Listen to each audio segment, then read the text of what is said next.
back on Harry Truman. Remember, I'm talking to my children who I'm teaching. There's Katie.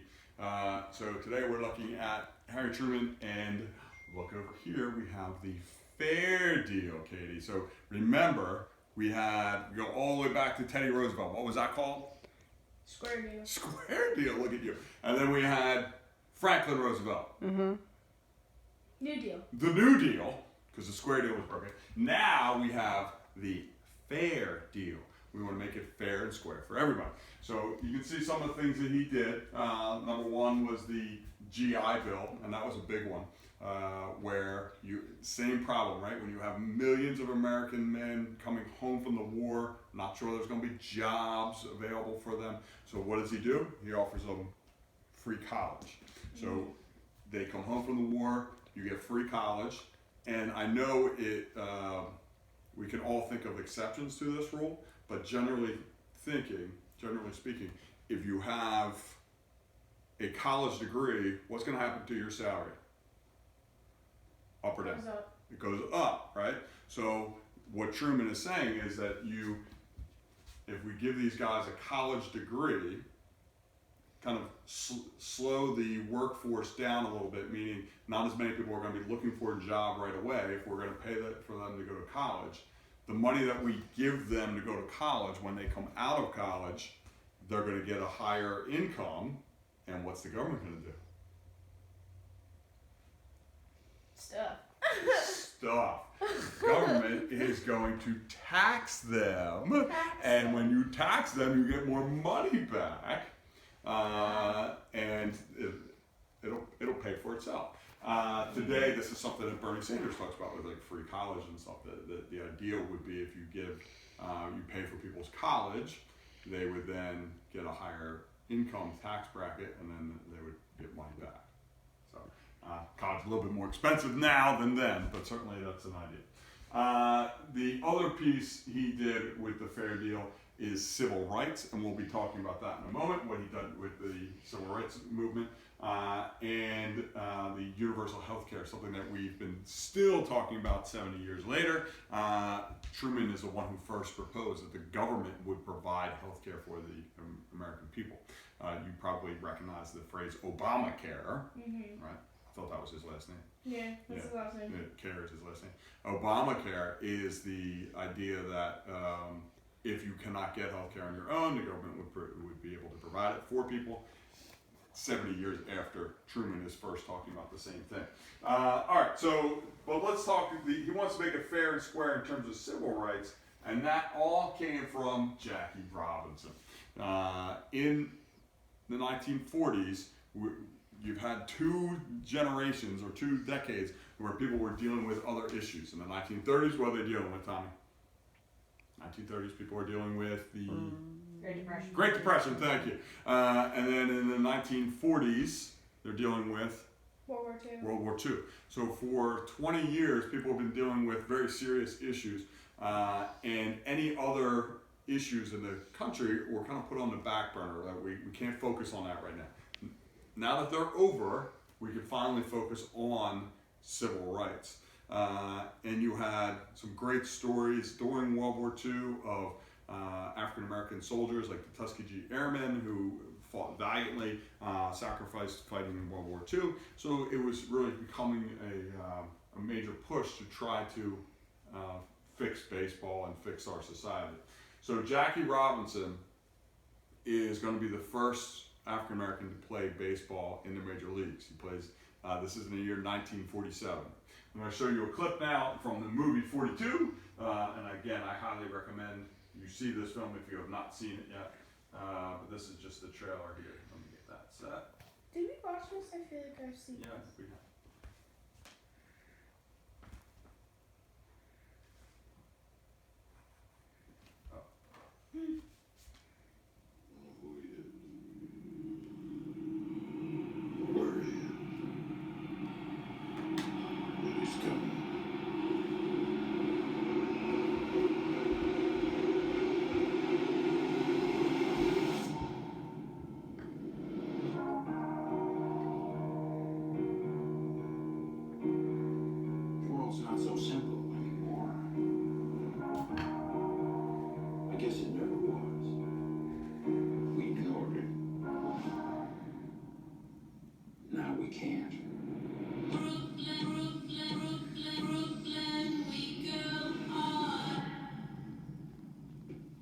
Jackie Robinson. You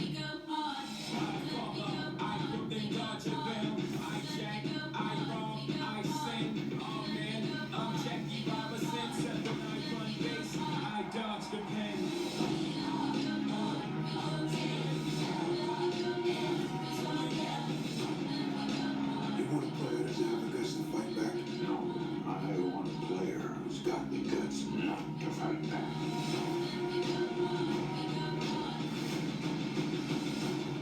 You give me a uniform, you give me a number on my back, I'll give you the guts.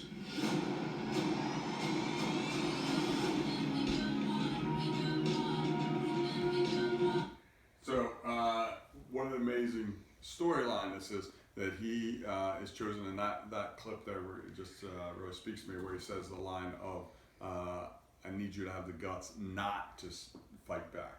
So why do you think he had to say that? What would happen if Jackie Robinson fought back? If he fought back, and make him look bad. It would make him look bad. It would be, the whole entire black community would then be attacked, where it's like, see, typical black guy, that's what he's doing, that's all they know. So they had to, Jackie Robinson by himself had to play, and they are getting attacked, he's getting taunted, they're using the N-word, guys are sharpening their spikes and sliding into him, like this, sliding into him,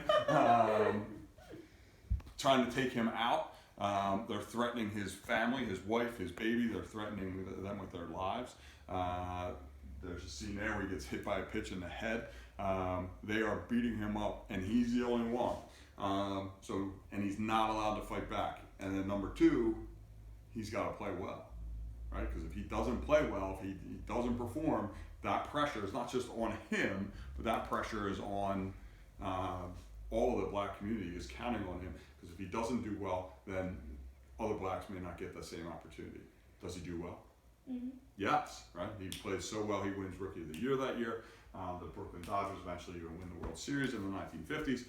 So it's a very important moment here for baseball and for our society. Sadly, the Phillies were very bad at this. They were the last National League team to integrate having blacks on their team.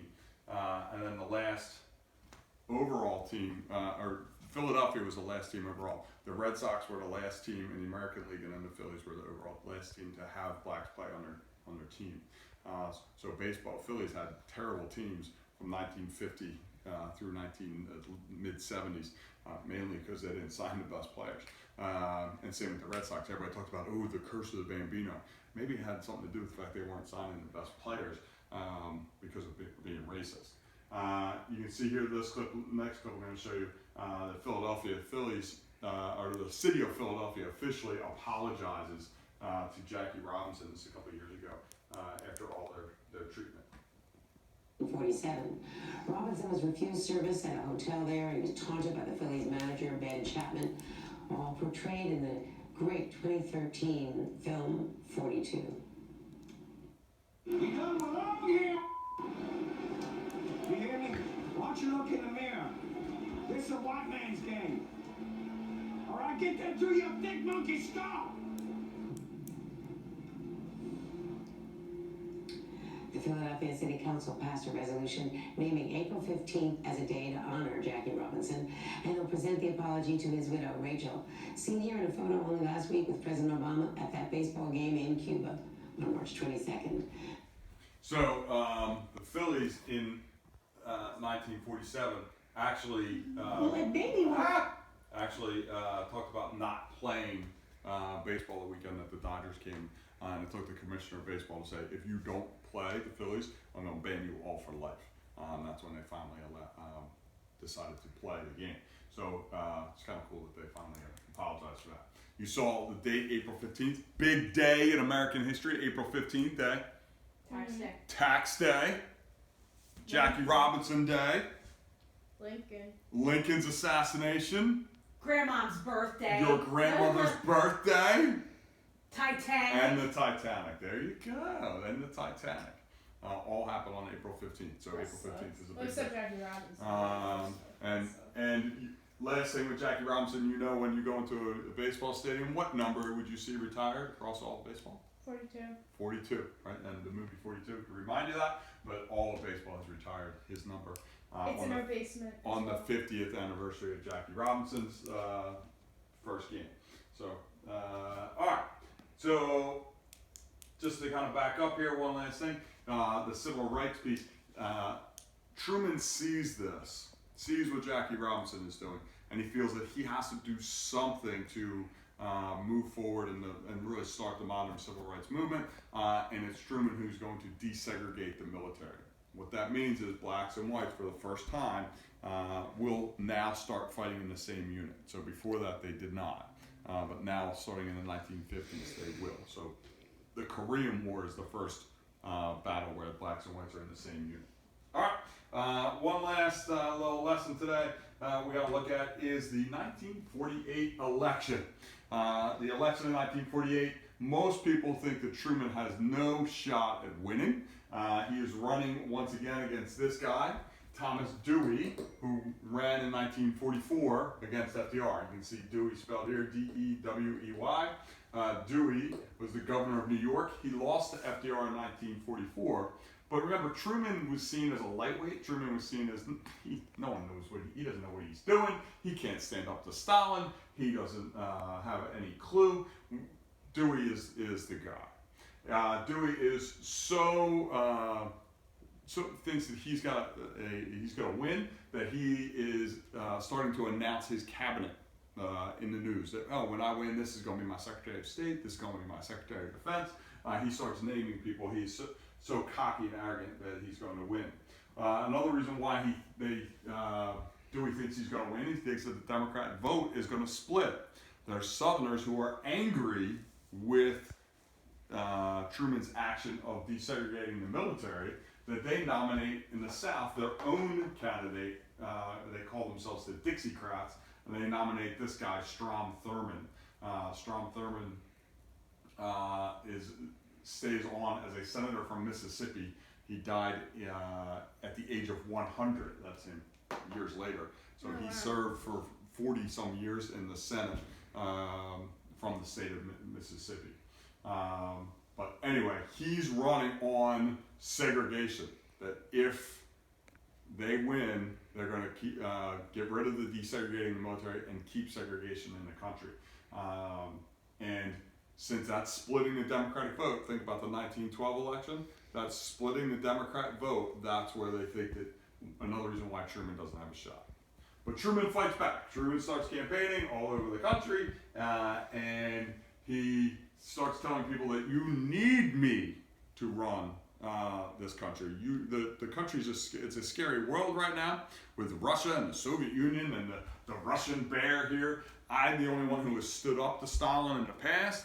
I've worked to show Stalin who's boss. So you need me in this scary world. And he talks about his Truman doctrine of containment. We need to contain the Russians. We can't let communism spread. Communism can stay where it is, but it can't go any further. And I'm going to stand up to the Russians. You can't put Dewey in because he doesn't know what he's doing. So that has become the focus. Dewey is going all over the country. Truman is going all over the country campaigning, where Dewey has stopped campaigning. Dewey thinks he's got it. I don't need the campaign. On the night of the election, Thomas, Dewey goes to bed early in his hotel room in New York City. I got a big day. I'm going to be president-elect tomorrow. I got to go to bed. As the election results come in, he has his two security officers protecting him at the front door of his hotel room. He goes to bed. One of his staffers comes running to the door when he finds out the election results and that Truman won. And he knocks on the door. That's awkward. And he says, and the staffer, the security guard say, oh, no, the president is not to be disturbed. And the response of the staffer was, I don't know what Truman's doing, but I have to wake up Dewey. Because Truman is still going to be president. One newspaper, famous newspaper, the Chicago Tribune, went to bed early as well. They printed up the results that Dewey won. Can you imagine someone doing that, printing something early before the election results are in? Isn't that weird? Oh yeah. Isn't that weird? Oops. As we saw in 2016 as well. In both cases, the polls were wrong. All the polls said that Hillary was going to win, but President Trump wins in 2016. The polls here said that Truman was going to win, but the polls were wrong. How do you conduct polling? How do you find out who people are going to vote for? Spy on them. You spy. Spy? Investigate. How do you investigate? You ask them who you're going to vote for. How do you ask them? How do you get to the most number of people at a time? Do you bribe them or something? No. Go to their house. You just pick up the phone and call them. You call people and say, who are you voting for? In 1948, they actually went further and they sent out magazine subscriptions. In the magazines, they were asking people, who do you vote? Who are you voting for? And overwhelmingly, the results with the phones and the magazines were that Truman was going to lose and people were going to vote for Dewey. But my stat people out there would know this is not a good sampling. Who owns phones in 1948? Who owns magazines in 1948? Do the No poor? idea. Do the No. poor? The rich. The rich, the middle class, upper class are the ones that are going to be subscribing to magazines. They're the ones that are going to have phones. The lower class don't have phones. Who do the lower class tend to vote for? Republicans or Democrats? Republican? No. Democrat. Democrats. Never mind. Right? The lower My class bad. the working class tend to vote Democrat. So Ah. in 1948, it wasn't that Truman made this miraculous comeback. It's just that the polls were wrong. And that's why. And people will question that today. Maybe the polls were wrong in 2016, probably because people didn't want to tell the polls that they were voting for Trump. That Trump has a lot of negative press. People are embarrassed to tell everyone that they're voting for Trump, so they keep their mouth shut. But then when they shut the curtain, they voted for Trump. So I think that would be the main similarity. Although some people even go further in terms of cell phones. That you're when you call people today, are you getting an accurate sample if you're only calling landlines and not cell phone numbers? So that's the thing. So let's look at the results. Just a reminder here, and then we'll finish up. Just backing up, you can see the election results. Even though the state rights votes, the Dixiecrats, did split a little bit on the Democratic side, Truman still wins pretty easily, that 303 to 189. Dewey wins in his home area here in New York, but then Truman picks up the Midwest and the South. Truman is from the great state of? I have no idea. Missouri. So that's where he wins it. All right, so tomorrow we're going to look at the actual foreign policy and containment.